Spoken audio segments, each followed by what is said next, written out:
Na wasalimia wote katika jina la Yesu Kristo, popote mlipo, kwa sisi ambao tuko hapa, ambao tumeingia nyumbani mwake, na hata wengine ambao wanatufuatilia kwa njia ya mtandao.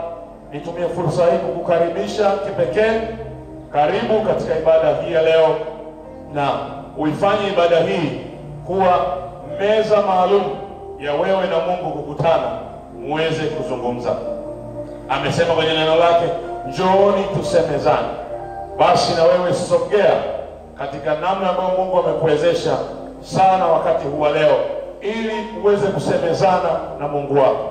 Na kusemezana ilivyo bora ni kukaa, kuketi, argue, kupata muda wa kumsikia anachokisema, lakini pia na wewe kuzungumza naye, kupata muda wa utulivu na meditate, kutafakari, yani meditation, kutafakari maneno yake na maagizo yake na yale aliyotuachia kama ahadi kwa ajili ya namna vema ya kusonga mbele kama waamini. Lakini pia kupata muda wa kupashana joto. Tunapashwa joto kwa neno la Mungu ambalo linafanyika kitu halisi.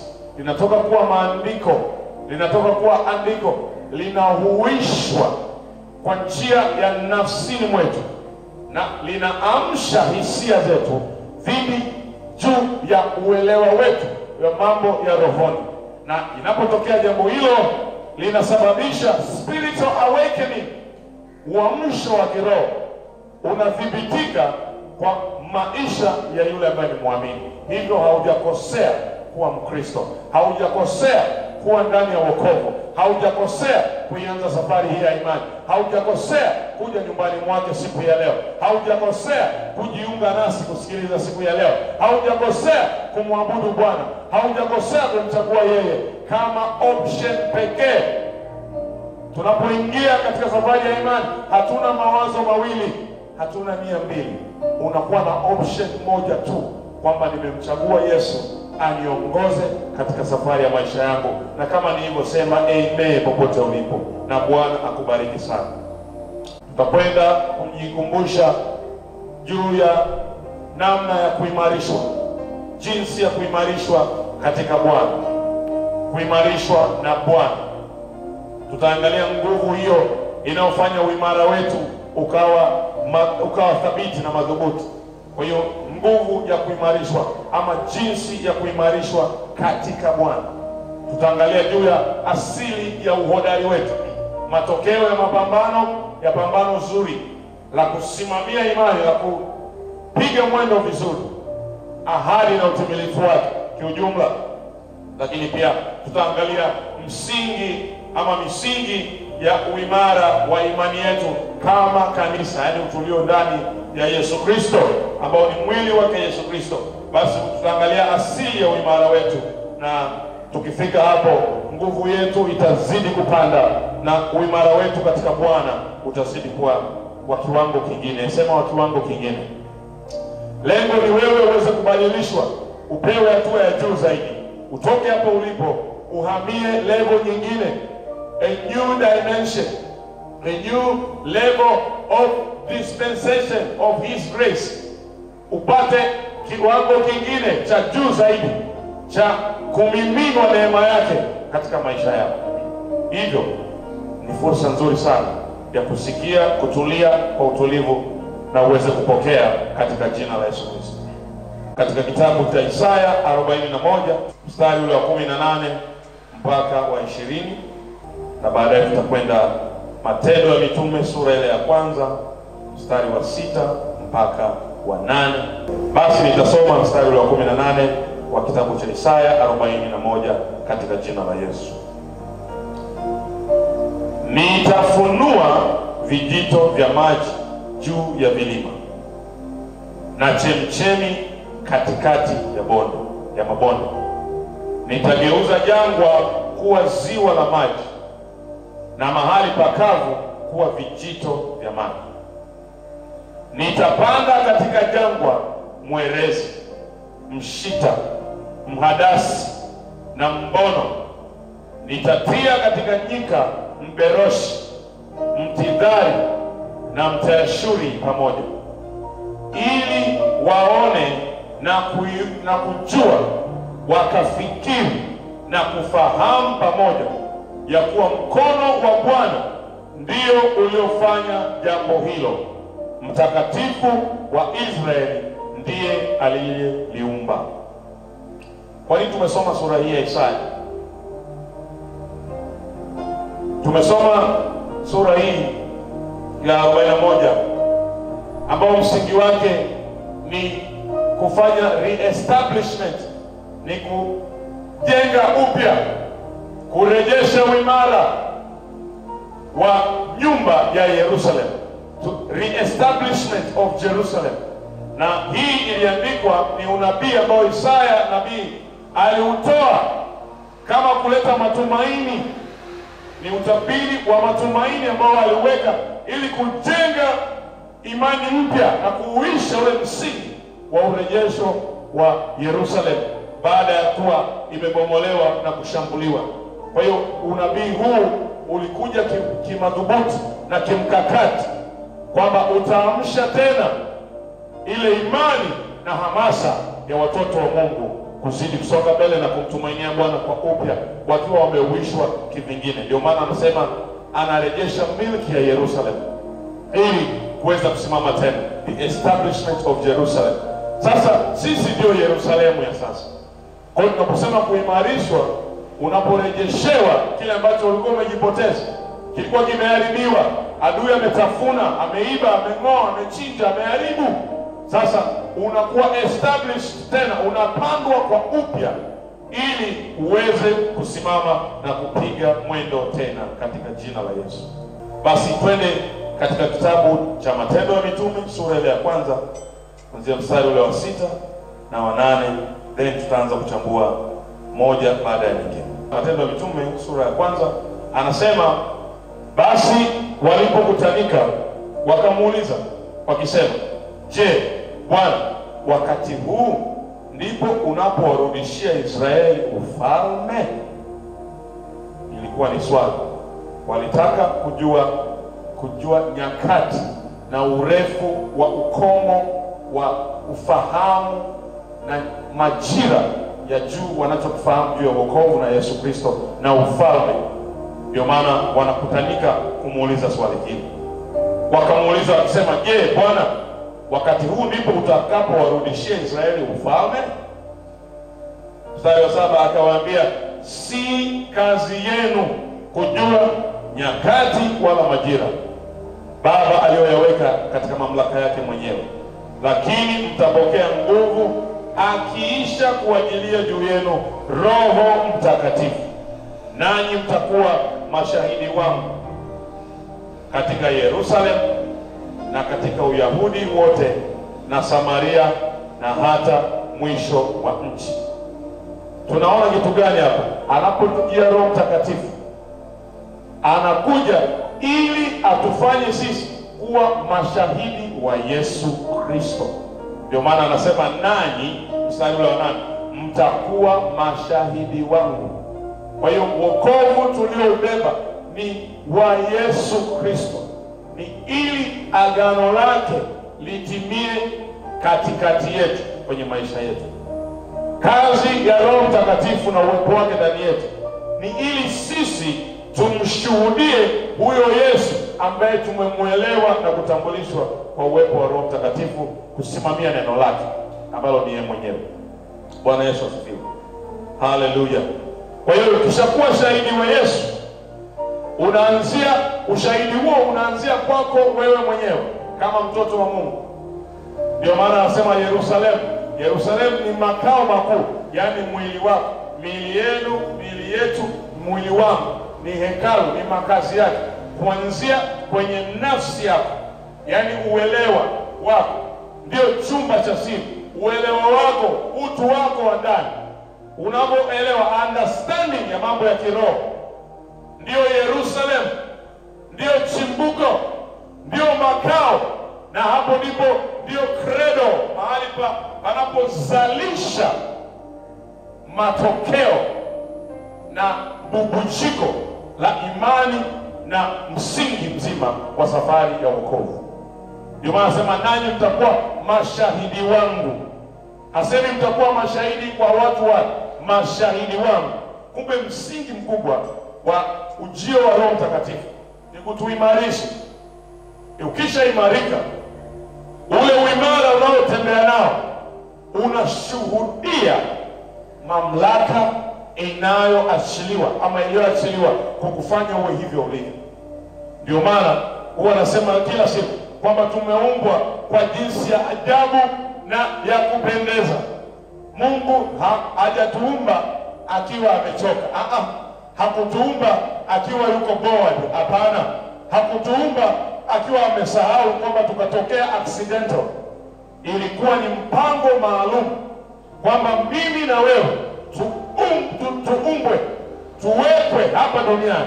Lakini pia ulikuwa ni mpango maalum wa Mungu Baba kuweka ubongo ama fahamu za kipekee katika akili, tuwe peculiar, yani mindset zetu, ufahamu kuwa haraka na uelewa ambao ni tofauti na kiumbe kingine. Ndio maana haufanani na mnyama, haufanani na jengo, haufanani na mlima, haufanani na kitu kingine chochote. Ni Mungu mwenyewe kipekee aliamua kwamba akutofautishe ili ule upekee wako umsababishe yeye kuja kufanya makazi ndani yako. Hata siku moja Mungu Baba ama Mungu Mwana ama Mungu Roho Mtakatifu hajawahi kukaa ndani ya mnyama. Hakuna uwepo wa Mungu kwa mnyama. Ndio maana hatuabudu mnyama, tunamwabudu Mungu kwa sababu yeye ni roho na anakaa katika kiumbe alichokiumba kwa upekee ambaye ni mwanadamu. Neno lake, uwepo wa neno lake umehifadhiwa kwa mwanadamu, yani mtu mwenye akili timamu na uwezo wa kuchanganua mambo. Sasa itategemea wewe mwanadamu, utayari wake, the act of readiness, atakapokuwa na utayari wa kupokea hicho ambacho amekipewa kama zawadi. Amepewa uhai kama zawadi, yuko hai, anaenenda, anasimama, anafanya shughuli zake. Amepewa akili ili apambanue, ajue mema na mabaya, ajue vipaumbele, kwamba ameitwa kufanya yaliyo mema na sio mabaya. Lakini amepewa akili kupambanua kwamba uwepo wa mabaya, uwepo wa haya mabaya ni shina la uharibifu ambalo ni zao la adui Shetani, likiwa na lengo la kumkwamisha huyu mwanadamu asiimarishwe na Mungu. Mimi ningekuwa wewe, kuanzia sasa maombi yangu lazima yabadilike. Utasema ninakataa kutoimarika katika Bwana. Ninakataa na ninapinga hila za adui Shetani. Ninapinga shina la uharibifu. Ninapinga hilo zao la uharibifu ambalo linakuja kuharibu msingi wa imani yangu. Mimi sio sehemu yake. Nitasimama, nitasimamia kweli, nitaihubiri kweli, nitaishi kweli ya Mungu, na itafanya mageuzi katika jina la Yesu. Bwana Mungu aniwezeshe. Sema amen. Sasa nafasi ya mwanadamu katika kuimarika haiendi peke yake. Msaada wa Mungu, uwezesho wa Mungu ndio main backup, ndio main booster. Yani mpaka mtu aimarike ni lazima kwenye tanki yake. Ninaposema tanki, ni pale mahali ambapo pana save, panatunza vitu. Baada ya vitu kwa vimepambanuliwa kwa nguvu ya fikra, akafanya maamuzi kwamba mwenendo wangu utakuwa namna hii. Na kwa kuwa tunazungumzia masuala ya kiroho, anaposoma neno la Mungu anapokea uimara, kwa sababu asili ya uimara wetu ni Yesu Kristo mwenyewe. Asili ya uimara wetu ni neno lake ambalo ndiyo taa ya miguu yetu. Kuwa taa ya miguu ni kwamba tunatembea, tunasonga kwa nguvu na msukumo wa neno la Mungu. Hautembei kwa juhudi zako. Neno lake ndio limesema iwe nuru, na wewe uko hai. Bwana Yesu asifiwe. Neno lake ndio limesema utastawi katika miji, utastawi hata katika kijiji, utastawi asubuhi na utastawi hata jioni. Ni nguvu ya neno lake. Kwa hiyo uimara wetu, main booster, main supporter, sponsor mkuu, mfadhili mkuu wa uimara tunaozungumzia, uimara wa mwanadamu, awe anajua ama hajui, mfadhili mkuu ni Mungu, kwa sababu yeye ndiye amebeba asili na chanzo cha uhai wako. Yeye ndio huo uhai, yeye ndio hiyo pumzi unayovuta. Japokuwa mwanadamu anajaa fikra tofauti, zingine potofu na nyingi ni za uharibifu, lakini bado wema wa Mungu alivyo mwema, bado wakimtazama mwanae, anasema iko siku mwanangu huyu atabadilika. Wewe ni kusii mchana wa leo, sikia hiyo sauti, kwamba asili ya uimara wako, kinachofanya uwe hivyo ulivyo, usonge mbele, usimame, ushinde majaribu, ushinde vikwazo, ushinde vizuizi, ushinde nguvu ya magonjwa, ushinde nguvu ya vikwazo vya kiuchumi na mikwamo aina yoyote mingine, ni Mungu kuwa katikati yako akikupigania, tena ikiwa hauoni, bila wewe kujua. Sasa tukisema neno imara, kuimarika inatoka kwenye neno imara. Imara kwa tafsiri ni kuwa thabiti, yani thabiti, umadhubuti. Ni kinyume cha kuwa mlegevu, unakuwa mtu aliyeimarika, kwa sababu kuna nguvu imeingia imekutofautisha na ulegevu. Ndio maana hatuangalii mambo ya ulegevu. Kwa hiyo neno imara maana yake ni kuwa thabiti, yani be firm ama steadfast, to be steady. Tafsiri nyingine ni kuwa strong, yani strength, uweza, nguvu, uweza. Unapokuwa na ziada ya matumizi, ziada ya uelewa, ziada ya akiba ya moyoni mwako, ile ziada kuwazidi wengine, kuwatofautiana na wengine, kinachokutofautisha na wengine, ndio siri ya uimara wako. Ndio maana sisi ambao tumeokoka, uimara wetu ni Yesu mwenyewe, yani neno lake ndani yetu. Sema haleluya. Kwa hiyo ndio asili tafasiri, lakini pia kusudi la uimara kwa muamini ni ili aimarike. Ndio maana yake, kwamba kusudi la uimara kwenye maisha ya muamini ni ili uwe imara, ujengwe vizuri, ujengwe uwe imara katika kujiandaa na ile hatima, ukakabili safari ya hatima na changamoto zake kwa njia ya ushindi na kwa nafasi ya kibali ambayo Mungu anakuwa ameachilia kwenye maisha yako. Ina maana bila kuwa na kibali cha kimungu, kusudi la muamini kufanikiwa na kujengwa kwenye maisha yake ya imani haliwezi kutimia. Hivyo mlango wa kibali unachukua nafasi. Baba Yesu Kristo, nipatie kibali chako. Baba, fungua malango ya kibali, nipokee, nikubali kama jinsi nilivyo. Ninatamani nipige hatua. Maneno ya namna hiyo yanasababisha mlango wa kibali.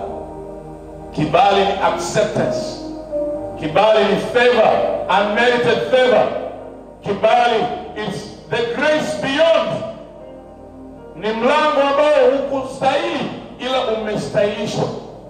Umestahilishwa, haukustahili lakini umestahilishwa kuwa hivyo ulivyo, ili kusudi ambalo ni fungamano limekaa ndani ya imani na wokovu wako liweze kutimia, na jina la Bwana liwe ngome imara katika maisha yako. Sema haleluya.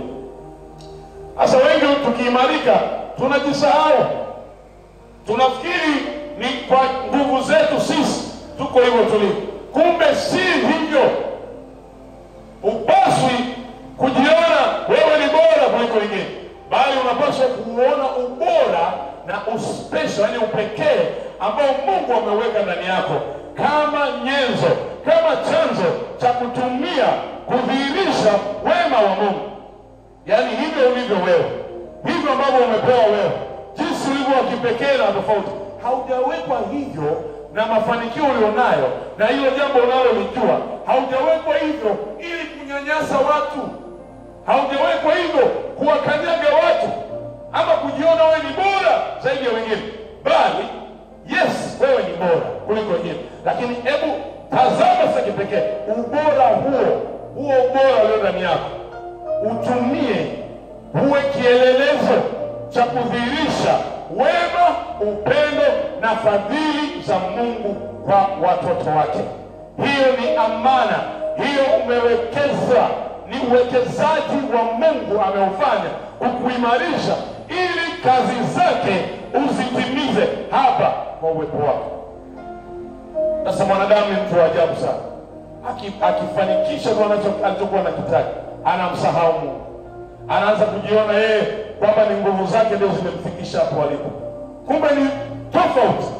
Na akiendelea na msimamo huo, mwisho itapelekea atoke kutoka kwenye barabara ya mafanikio, anahamishwa, anaingia barabara ya kiburi na majivuno, ambayo ukishaingia kwenye barabara ya kiburi na majivuno, tayari umeenda kwenye barabara ya anguko lako. Na mara nyingi watu wanaoingia kwenye barabara hii ya kiburi na majivuno hawajuaji kama wanafanya makosa, hawajuaji, huwa hawagundui kwamba tayari wameingia kwenye njia ya uharibifu. Ndio maana hata ukimfuata, ukimwambia, ukimuonya, atakukasirikia, atakununia, atakuona wewe ndio mbaya, ataona unamuonea wivu, atakataa. Kama ambavyo watu wengi nyakati kama hizi hawapendi neno la Mungu. Mtu radhi akae kwenye TV asikilize vipindi hata kutwa nzima, vingine hata havimjengi kwa namna yoyote, lakini ukiweka channel ya mambo ya kiroho anakwambia huo muda sina. Ukiweka channel ya kiroho ndio muda anaanza na kuchati kabisa, yaani hasikilizi. Lakini ingekuwa ni hizi tamthilia ama vitu vingine anavutiwa navyo. Yote ni majivuno, yote ni kuona kwamba amejitosheleza, anaanza kujitafutia vitu vingine ambavyo si vya mapenzi ya Mungu. Hiyo ni barabara ya uharibifu, hiyo ni barabara ya majivuno, hiyo ni barabara ya uangamivu.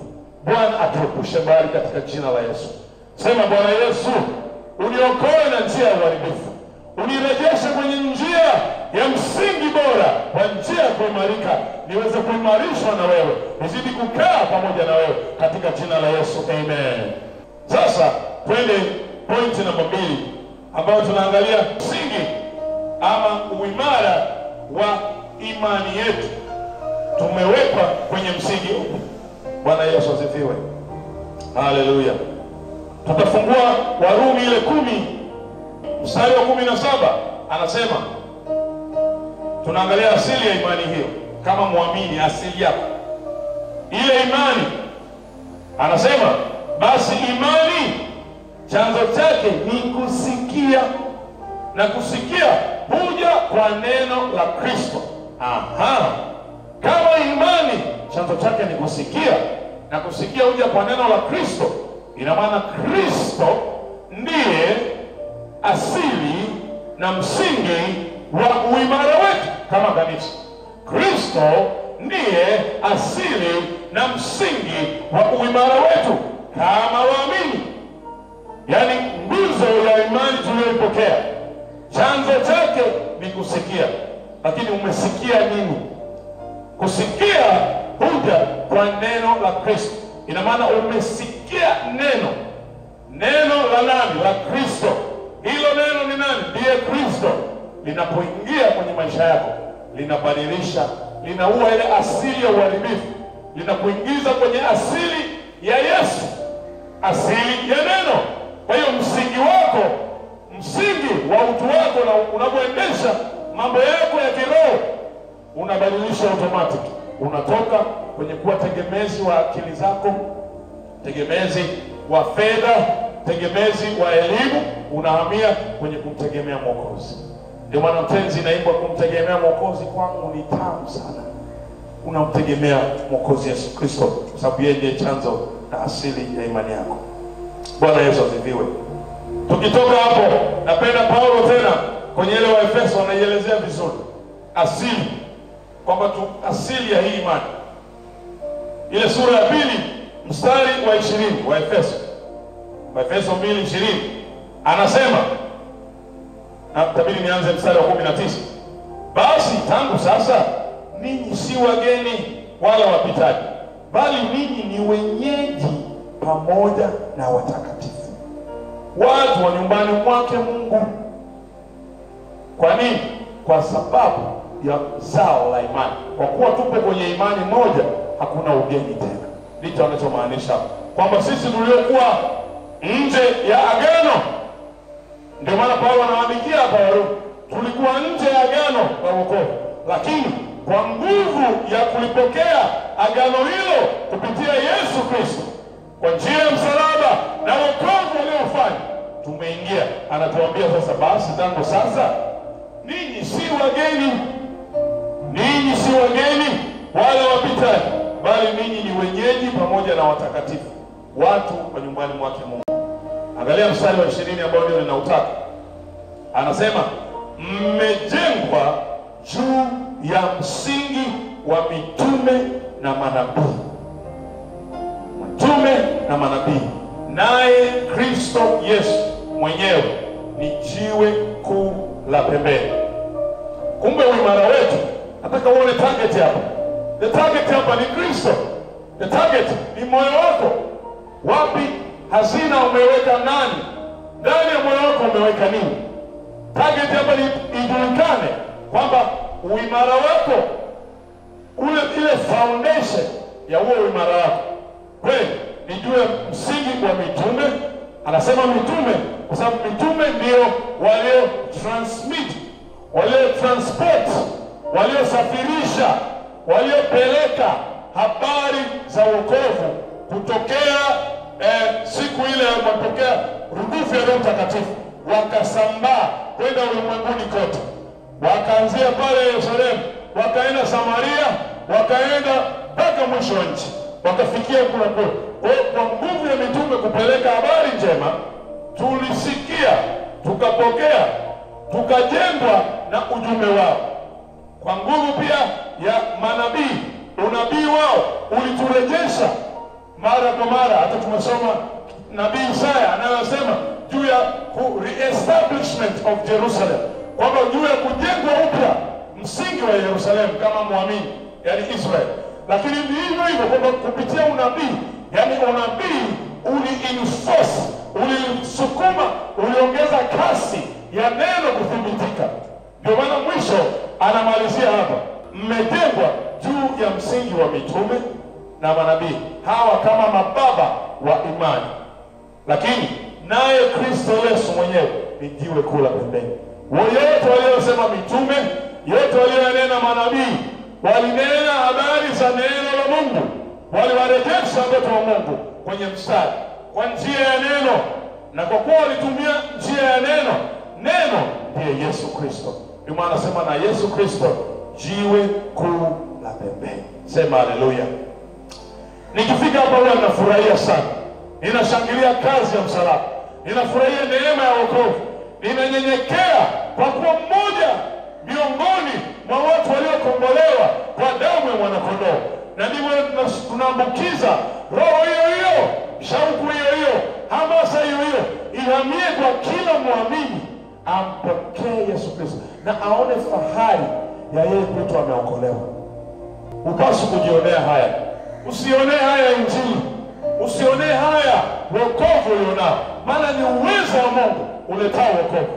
Kama ni uwezo wa Mungu, basi ndio msingi wangu, ndipo nilipojengwa, ndio mahali pangu pa usalama.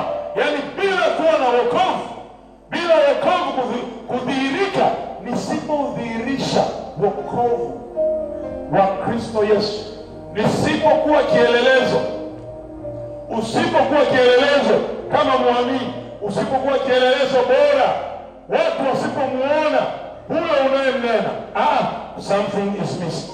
Kuna kitu kinakosekana. Lazima uone fahari juu ya Bwana.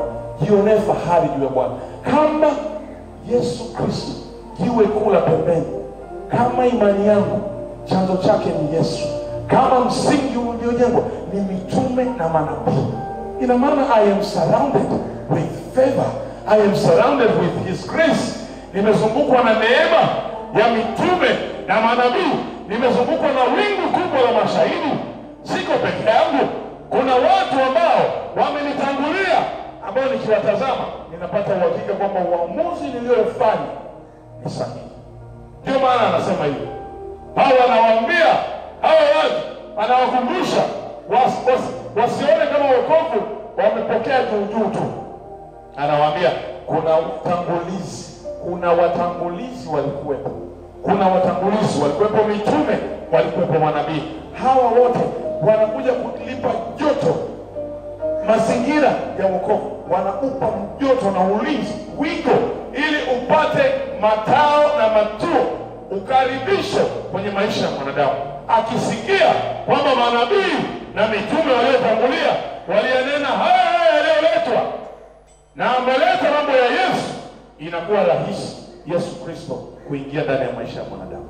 Imewekwa kama record, anawekwa kama history background, kwamba chanzo na msingi wa imani hii umeletwa na mitume na manabii.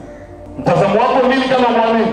Endelea kusimama kila itwapo leo, ukiwa unajua kwamba ulichokikamata, hiyo nguvu ya kukamata ni uimara wa Yesu Kristo. Ulichokifanikisha, chochote ulichokifanya kwa mkono wako, haujafanya kwa nguvu yako kama unavyoona. Kuna uwezesho wa kiroho, kuna uwezesho wa nguvu ya udhihirisho wa neno la Mungu katika hicho kilichofanyika. Msifu Bwana na mtukuze yeye. Usitegemee akili zako, lakini uwe na fahari. Ione fahari, usionee haya Injili. Ona fahari kwamba wewe umekombolewa. Usionee haya Injili. Kumbuka, ukionea haya Injili sasa hivi, Yesu alisema mtu akinionea haya, na mimi nitamuonea haya mbele ya Baba yangu. Kama unanionea haya sasa hivi, na mimi nitakuonea haya huko baadaye. Sasa kataa, epukana na Kristo kusema sikujui wewe. Kristo kukwambia ondoka mbele yangu, sikutambui. Utakuwa umeshasema Bwana, nilitoa pepo kwa jina lako, nilikuwa naenda kanisani, nilikuwa nafanya hivi na vile, nilikuwa napiga muziki, nilikuwa praise leader, nilikuwa nasoma, nilikuwa na Biblia 3-4. Anakwambia ondoka, sikujui. Epukana na hichi kitu. Bwana Yesu asifiwe. Furahia nguzo na msingi wa uimara wako katika imani, na uzidi kusonga mbele kila itwapo leo, ili Kristo Yesu mwenyewe azidi kufanya kazi ndani yako. Siishi hapo. Uhodari wetu ama msingi mwingine ni uwepo wa Roho Mtakatifu, ambaye unatupa uhodari sisi kama waamini. Uwepo wa Roho Mtakatifu, uthibitisho wake ndani yetu, uthibitisho wa kufanya makao kama mzaliwa ndani ya neno aliyefuata baada ya Yesu Kristo.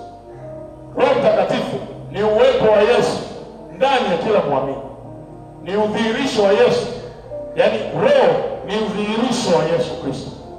Ukitaka kumwelewa Yesu vizuri, ni ulisome neno lake ambaye ni yeye, lakini mafunuo ya lile neno ni Roho Mtakatifu anadhihirisha Yesu Kristo. Twende kitabu hicho cha Matendo ya Mitume, tuangalie sura ile ya 2 mstari wa 1, kwamba uwepo wa Roho Mtakatifu. Haleluya. Hapa anazungumzia katika siku ile ya Pentekoste. Anasema mstari ule wa 1, hata ilipotimia siku ya Pentekoste, walikuwa wote mahali pamoja. Kukaja ghafla toka mbinguni uvumi kama uvumi wa upepo wa nguvu ukienda kasi, ukaijaza nyumba yote waliokuwa wameketi. Kukawatokea ndimi zilizogawanyikana kama ndimi za moto uliowakalia kila mmoja wao. Unaona? Ndimi hizo za moto, kila mmoja wao. Hakuna roho wa jumla. Roho Mtakatifu anafanya makao ndani ya muamini kipekee kwa jinsi jinsi ambayo huyo muamini amempokea, kwa jinsi ambayo huyo muamini amelikubali neno la Mungu. Unapolikubali neno la Mungu lijae kwa wingi ndani yako, Roho Mtakatifu anazidi kumiminika. Ndio maana nikasema asili nyingine ya uimara wetu ni uwepo wa Roho Mtakatifu. Anapokuwepo Roho Mtakatifu ndani yako, anarahisisha mazito, huyarahisisha yanayokushinda kwa akili na upeo huu wa kibinadamu. Yeye anakuja anayarahisisha, anafanya wepesi, anafanya njia mahali pasipokuwa na njia.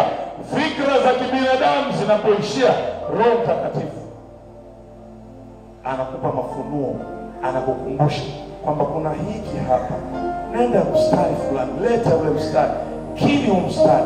Unapoukili ule mstari, unashangaa, unaulishwa nafsi yako, unajengwa kwa upya. Ukijengwa, uti wako wa mgongo unanyooka wa imani, unaanza kutembea kama mshindi. Hebu tembea kama shujaa, tembea kama shujaa, simama kama shujaa, usikate tamaa. Unakumbushwa tena, wewe sio wa kuanguka, wewe sio wa chini, wewe sio wa kufinyiliwa, wewe sio wa kutwezwa, wewe ni kiongozi, wewe ni wa juu. Mshangilie Bwana kama umefika hatua hiyo. Haleluya. Kwa hiyo uwepo wake Roho Mtakatifu unatusaidia jinsi ya kuenenda. Kabla hujakanyaga anakwambia ndio mwanangu, kanyaga hapo. Kabla hujaenda huku anakwambia nenda huku. Kabla hujaenda kule anakwambia usiende kule, anzia huku. Simama kidogo hapo, fanya matuo hapo. Haya, inuka mwanangu, nenda ofisini. Haya, rudi nyumbani, usipite njia ile, pita njia hii. Simama, yale maongozi. Usiingie duka hili, usimshike huyo mtu mkono, ama mwekee huyo mtu mkono, msalimie huyo mtu. Yale yote ni maongozi ya jinsi ya kuenenda. Kwa hiyo fakta ya ulinzi wa kiroho wa maisha ya muamini unategemea uwepo wa Roho Mtakatifu. Ukimkaribisha, anapokuwepo Roho Mtakatifu, wewe uko salama. Huwezi kuibiwa, huwezi kupotoshwa, huwezi kunyang'anywa ulichonacho, huwezi kubadilishwa mtazamo wako, kwa sababu mtazamo wako asili yake, msingi wake ni Yesu Kristo jiwe kula pembeni, na uthibitisho wa Yesu, Roho Mtakatifu amefanya makazi ndani yako. Sema haleluya. Haleluya, haleluya. Hakika Bwana ni mwema sana. Bwana ni mwema sana. Twende Petro wa pili. Uone anasema nini. Petro wa pili sura ya kwanza. Anasema mstari wa kwanza, Simoni Petro mtumwa na mtume wa Yesu Kristo, kwa wale waliopata imani moja na sisi, yenye thamani katika hali ya Mungu wetu na Mwokozi Yesu Kristo. Mtumwa na mtume wa Yesu Kristo, kwa wale waliopata imani moja na sisi. Imani yetu pamoja na Yesu yenye thamani ile ile, yaani uthamani wa imani ni ule ule kwa Yesu Kristo, katika hali ya Mungu wetu, mazingira ya kiroho, ushirika wetu na Mwokozi wetu Yesu Kristo. Bwana Yesu asifiwe. Hiyo inakuwa ni nguzo ya msimamo wetu, kwamba tuko mahali salama. Asili yetu ni moja, thamani ya wokovu ni moja, kwa sababu aliyelipa gharama ni mmoja tu, Yesu Kristo. Hakuna walipaji wengi. Aliyelipa gharama ya thamani ya wokovu ni Yesu Kristo, ni mmoja tu. Na sisi kama zao la wokovu huu na ushindi uliopatikana, ndio maana tunaambiwa kwamba sisi tuna share imani moja naye, yenye thamani ile ile, katika hali ya Mungu wetu na Mwokozi Yesu Kristo. Bwana Yesu asifiwe. Hauko peke yako. Yesu Kristo ndiye mwanzilishi na anayekamilisha safari ya imani yetu. Tutaangalia segment ya tatu. Sehemu ya tatu na ya mwisho, jinsi ama uhodari katika imani na namna tunavyopaswa kusimamia uhodari huo. Uhodari wetu katika imani na namna tunavyopaswa kusimamia. Tayari tumeshaona asili ya uhodari, asili ya uimara tulionao ni Yesu Kristo. Asili ya imani yetu ni Yesu Kristo. Sasa unapolipokea neno lake, linakuandaa, unakuwa tayari kwa mapambano. ukipambana, ukapiga mwendo vizuri, wewe unaitwa hodari. Ule uhodari wako, jinsi unavyovumilia yote, unasimama, unaitwa shujaa. Najua kila mmoja wetu hapa anapenda kuwa shujaa. Hata mimi napenda kuonekana shujaa. Hata wewe unapenda kuonekana shujaa. Hata yule anapenda kuonekana shujaa. Ile hali ya ushujaa ndio hodari anaotaka Bwana. Na mchana wa leo nikutie moyo kwamba hebu tuingie hodari huo. Tupige hivyo mbio.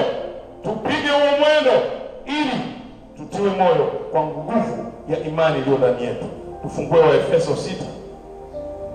Waefeso sura ya 6 mstari wa 10. Paulo anaanza kuambia Efeso, anawaambia hatimaye mzidi kuwa hodari katika Bwana. Hatimaye mzidi kuwa hodari. Yaani mchakato wa kuimarika ndio anaozungumzia hapa. Ni mchakato wa uimara wetu. Ni kitu kinachoendelea, ni uendelezo, continuous. Kila siku unajifunza, kila siku unajibidiisha, kila siku unaingia katika uelewa mpya wa neno la Mungu na mafunuo yake. Ndio maana nasema mzidi kuwa hodari. Neno mzidi sio kwamba ninyi si mahodari, tayari ni mahodari, lakini mzidi kuwa hodari. Mjibidiishe zaidi katika uhodari. Mkae katika upande huo wa uhodari. Msiageukie mabaya, msiatazame mambo ya uharibifu. Mkae katika upande wa kuimarishwa na Mungu. Ndio maana anasema hichi kitu kwamba mzidi kuwa hodari katika Bwana. Haishi kusema katika Bwana, na katika uweza wa nguvu zake. Katika uweza wa nguvu zake. Kumbe basi, ili upate lango la pili la uweza wa nguvu za Mungu, nguvu za Bwana, ni lazima ujibidishe, uzidi kuwa hodari. Unapochochea uhodari wako, unapochochea uhodari, kama unapochochea moto. Mtu anaongeza kuni kwenye mafiga yale, unapoongeza kuni kila siku, unazidi ile safari unachokipika kiweze kuiva kwa haraka. Kuna kuiva kwa wakati na kuiva kwa haraka.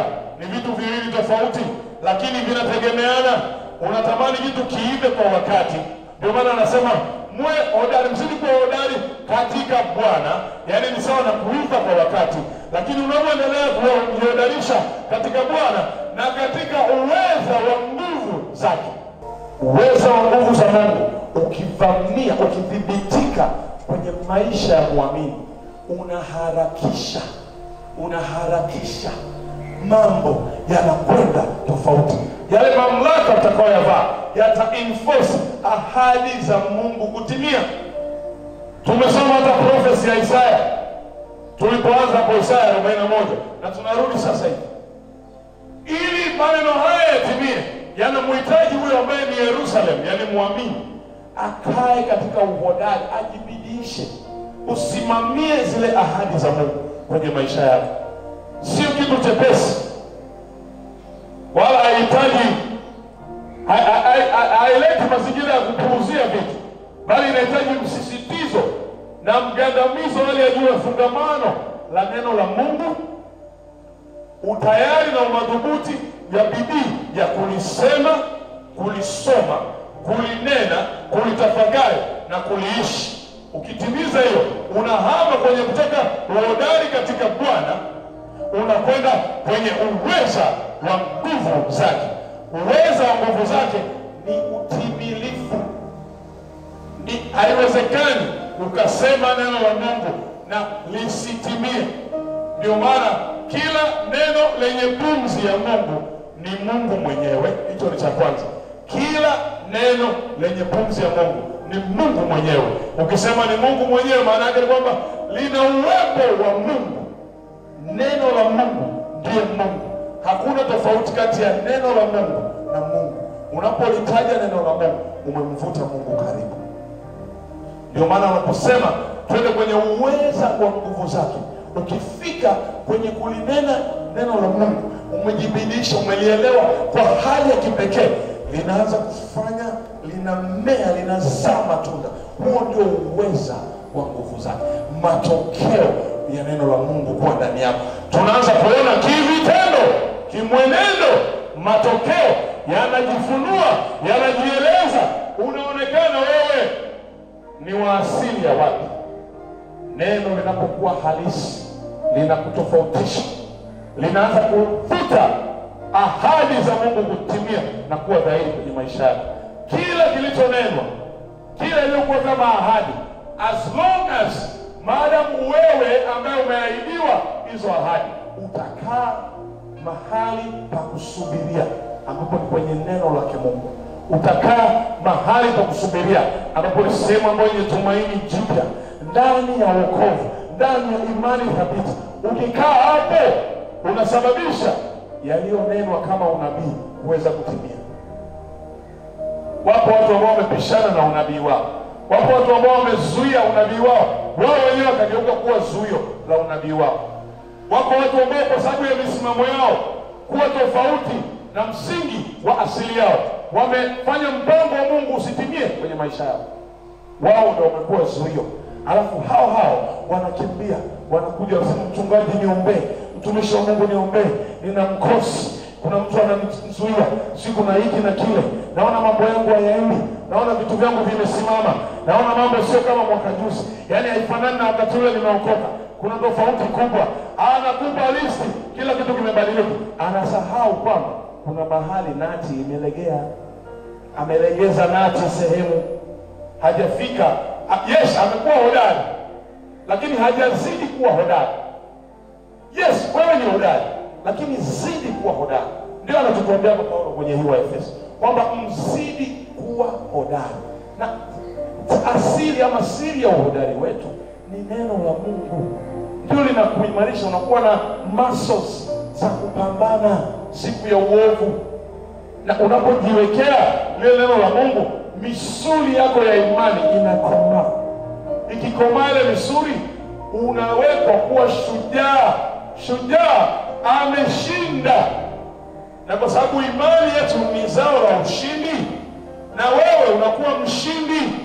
Ndio unaona magonjwa hayapati nafasi, laana inakukimbia, uharibifu unakimbia, kwa sababu makao ya mwili wako yamejaa neno la Mungu peke yake. Hauna nafasi ya vitu vingine. Kuna vile vyumba vya siri, hivyo ndio vinaleta uharibifu. Kama hivyo vyumba hujamruhusu Roho Mtakatifu, hujaruhusu neno la Mungu liingie ndani, ule uhodari wako unapojibidiisha kuzidi kuwa hodari katika Bwana, unapozidi kuwa hodari, vyumba vyako ndani vya siri vya moyoni mwako vinakaa neno la Mungu. Ukija kuthibitika, unakuwa ni kiumbe kingine. Ukisimama, neno lako moja, neno linalotoka kinywani mwako, wewe mtu mmoja, neno lako moja linaleta mageuzi kwenye taifa. Tamani ufike huko, neno lako moja linatoa direction kwamba sasa twendeni hivi, kwa sababu mtumishi wa Mungu, mtoto wa Mungu amesema namna hii. Hakutakuwa na swali, hakutakuwa na zuio, yani objection. No, ukitamka inakuwa. Wewe na kuamuru, toka, mwachie yule mtu, hakika yule mtu anakuwa huru. Wewe pepo, toka kwenye maisha ya mtoto wa Mungu, anatoka. Saa zingine hutahitaji kusema toka. Ukifika ile authority, unajua mamlaka, utakuwa mamlaka. Mamlaka ya giza inajua mamlaka ya nuru na inaiokopa kuliko kitu chochote. Kwa hiyo wewe ambaye ni mamlaka ya nuru, wewe ambaye umejibidisha, umekuwa hodari, umezidi kuwa hodari katika Bwana, na ukahamia kwenye uweza wa nguvu zake, kwenye uweza wa nguvu ya jina lake, unapotokea kuna mwale wa moto kwenye paji lako la uso. Ni nuru moja inang'aa vibaya sana.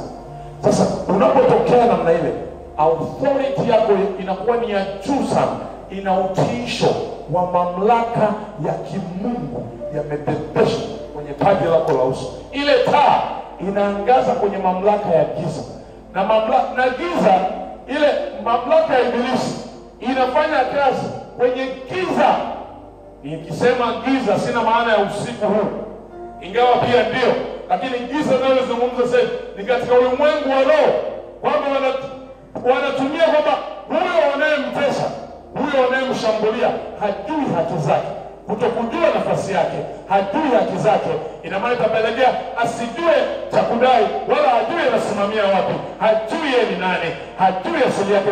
Ni rahisi kumuingia.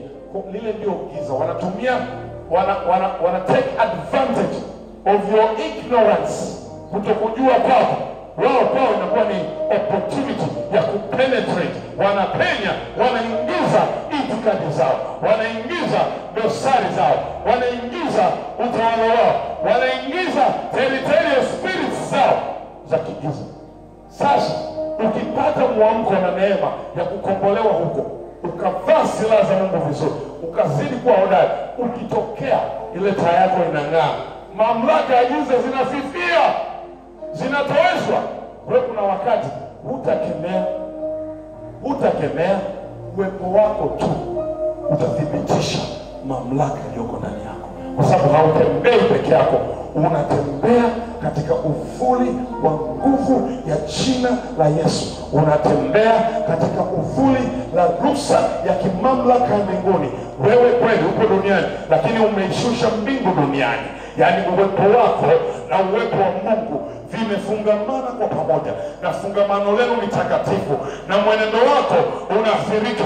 Unaanza kuwa mwenendo mtakatifu, unaanza kuwa mtu mwenye matumaini, unakuwa na mamlaka, na ile nguvu ya maamuzi inathibitika ndani yako, kwa sababu wakati wote katika fahamu zako kuna mdahalo, kuna mazungumzo mazuri. Neno la Mungu linazunguka kwenye kichwa chako, kwenye akili zako muda wote. Neno la Bwana linakuimarisha. Kuna majadiliano, kuna na arguments kati ya baba na mwana, kati ya wewe na baba yako Mungu aliye juu. Inakuwa ni arguments muda wote, kuna majadiliano. Kwa hiyo hauchelewi kuvuta mamlaka ya Mungu wakati wote, whenever necessary. Ndio maana utatembea, unaona watu wanaanguka. Utatembea, wachana nasema asije mtani kwetu, huyu mtu anatisha.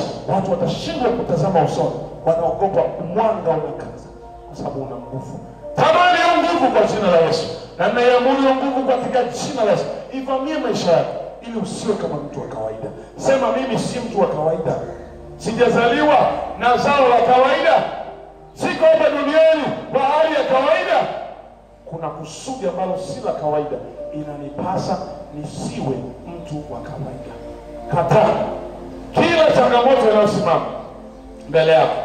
Jua inasimama kutaka kuzuia cha Mungu, na saa zingine wewe mwenyewe unaweza ukawa zuio. Kataa kuwa zuio, simama katika mpango mzuri wa kimungu, ili haya tunayoyanena uhodari wako uthibitike. Huwezi kuitwa hodari kama mamlaka haijathibitika vizuri. Can you imagine unatembea tu hivi, kichwani kwako vitu vina download, ukitazama mazingira una download mawazo mazuri. Watu wanaona sehemu ni pori, ukitazama wanasema hapa naiona center nzuri. Unaona mafikra ya kimungu, yaani akili yako ziko active. Ukipita sokoni unaangalia sema hawa tunaweza watakiwa polisi, unakuwa mtu wa majibu. Yaani wewe ni mtu wa majibu tu, kwa sababu muda wote neno la Bwana limethibitika ndani yako. Utafananishwa na mti uliopandwa kando ya maji, ambao muda wote unachipuza majani yake kwa wakati. Na ninamuomba Mungu akutendee hivyo katika jina la Yesu Kristo. Lakini ili uwe hivyo, ili uwe hodari uonekane, ili uweze kupambana vema, ni lazima uvae hizo silaha. Mstari wa 11 wa Efeso hiyo anasema, vaeni silaha zote za Mungu mpate kuweza kuzipinga hila za shetani. Kumbe sababu ya kuvaa silaha zote za Mungu ni ili uweze kusimama wakati wa mateso, uweze kusimama siku ya uovu, uweze kusimama, uweze kupambana, uweze kushinda. Ukiingia kwenye pambano ni kushinda. Uingii kwenye pambano kama mtu aliyeshindwa. Kila unachokiingia, kwa sababu umevaa silaha za Mungu, kila unachokiingia ukijiengage na vita ni ili ushinde. Kwa hiyo tangu unaingia mwanzo wa vita kwenye maandalizi ni ili ushinde kwa nguvu ya uwezo wa Mungu. Na kwa kuwa ndani yako neno la Bwana liko ndani yako na Roho Mtakatifu anadhihirika, yeye atakupa means, namna ya kufanya, means, technique za kufanya ili uweze kushinda. Huo ugonjwa ulionao sio mwisho. Huo ugonjwa sio mwisho. Bado wewe uko hai, hivyo ni ishara kwamba kuna hatua unaweza kuifanya. Geuza mtazamo, amini tofauti na unavyoona. Yes, amini tofauti na unavyoona. Anza kujiona tofauti, jione kama wa kipekee, ndipo ule upekee utafanya makazi. Jiepushe sana wewe kuwa zuio, because sometimes your challenge is you. Jitahidi wewe usiye zuio, bali wewe uwe lango. Ona kama Bwana anavyokuona, ona kama Mungu anavyokuona, ona kama neno lake linavyosema, ona kama ulivyonenewa, ona kama unabii unavyosema. Na unabii huu ninaosoma Isaya 46 tunapomalizia, anasema nitafunua vijito vya maji juu ya vilima. Kule kwenye kiwango cha juu cha wewe kukata tamaa, umejiona uwezi, hii ahadi Bwana aitimize leo katika jina la Yesu. Anasema nitafunua vijito vya maji ya uzima, vya maji juu ya vilima, na chemchemi katikati ya mabonde. Napenda sana mstari, nitafunua vijito. Pale ambapo umekata tamaa, analeta tumaini jipya. Ndio maana ya vijito. Vijito vya maji juu ya vilima na chemchemi, yani chanzo cha hilo tumaini jipya katikati ya kukata tamaa. Chanzo cha hilo tumaini jipya anakuwa ni neno lake yeye mwenyewe, ambalo litashinda nguvu ya bonde. Katikati ya mabonde, majaribu, vikwazo, magonjwa. Ndio maana hii katikati ya bonde. Anaendelea sema nitageuza jangwa kuwa ziwa la maji. Ule ukame, ule mkwamo, kutokuwa na tumaini, haya ahadi ni hii. Anasema nitageuza jangwa kuwa ziwa la maji. Hakuna tena wewe kukiri kwamba uko peke yako. Tayari uwepo wa Mungu umezidhihirika ndani yako. Anaendelea sema na mahali pakavu kuwa vijito vya maji. Napenda mstari wa 20. Anasema ili waone na kujua, wakafikiri na kufahamu pamoja, ya kuwa mkono wa Bwana ndio uliofanya jambo hilo. Mtakatifu wa Israeli ndiye aliyeliumba. Kwa kuwa Mungu amekuumba, ana kitu cha kipekee anataka ukitimie kupitia wewe. Kaa pamoja naye, imarika kama tulivyojifunza leo. Uwe imara kila siku na neno lake Mungu likuimarisha. Nyosha mkono hapo nikuombee tunapomaliza. Baba mtakatifu, katika jina la Yesu, watoto wako wamelisikia neno lako, na siku ya leo wamechagua kuimarishwa na wewe. Naomba Bwana ufanye kitu kipya kwenye maisha yao, uwarejeshe kundini, uwarejeshe katika uimara, uwaimarishe, tupe nafasi nyingine Bwana. Tuingie katika safari nyingine mpya, katika maombi, katika neno na matafakari na mafikirio, katika jina la Yesu. Tulisoma, tunajua sisi ni nani. Tulisome neno lako kama manual book and guidelines na guidance. Tusome kama kielelezo cha sisi kujua namna bora ya kuenenda katika utukufu wako. Utuwezeshe, maana haya yote yanapatikana kwako. Wabariki watoto wako, hata wale waliotufuatilia kwa njia ya mtandao, waimarike kwa upya kwa nguvu ya neno hili katika jina la Yesu Kristo. Na neno lako likatimie, na ahadi yako ikatimie, hata hao waliopo mahali hapa na wanaotufuatilia katika mtandao. Mungu ashushe baraka yake ya kipekee katika jina la Yesu Kristo. Asante Bwana kwa kuwa umetenda, na tunakuamini. Amen. Mungu akubariki sana. Nimefurahi tumeabudu pamoja, na kama umebarikiwa na somo hili siku ya leo, basi endelea kulifanya neno liwe dhahiri kwenye maisha yako. Usiishie kulisikiliza tu. Share na watu wengine. Wape hiyo clip, share hiyo link, ipeleke huku na kule, ili watu wapokee neno la Mungu. Na nitafurahi kukuona Jumapili ukija nyumbani mwa Bwana, Mahanaim Church of Tanzania, Mbezi Beach, karibu na ukumbi wa Kiramu. Karibu sana tuweze kuabudu pamoja. Ibada zetu zinaanza saa 3 asubuhi Jumapili mpaka saa 7:30 mchana. Nikukaribishe, njoo, maombezi yanafanyika, njoo, somo zuri litafundishwa. lakini pia kupata muda wa kufellowship pamoja, tuweze kufahamiana na kupashana joto na kupenda kwa pendo la Kristo. Na ninakutakia heri katika weekend njema. Bwana akuinue, Bwana alinde kazi zako, Bwana alinde mapato yako, ikawa ni mwanzo mwingine wa mwezi wa ushindi, ukapokea vitu vingi, ukapokea simu za watu ambao waliotarajia kuja kwa ajili ya kukupa msukumo wa maisha yako kusonga mbele. Usipokea habari mbaya. Ninafunga, I silence every bad news.